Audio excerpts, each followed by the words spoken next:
দক্ষিণেশ্বরে রামকৃষ্ণ পরমহংসদেবের কাছে একটি লোক নিয়মিত আসতেন। তার পাঠ শুনতেন, আবার চলে যেতেন।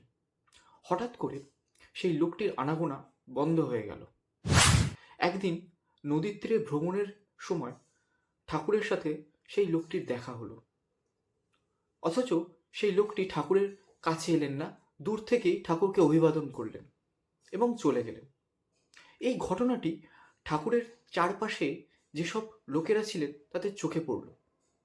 তারা খুব স্বাভাবিকভাবেই ঠাকুরকে জিজ্ঞেস করলেন যে, ঠাকুর, কি এমন ঘটনা ঘটল যে লোকটি আর আপনার কাছে এলেন না? ঠাকুর তখন একটু মৃদু হেসে বললেন যে লোকটির টাকা হয়েছে।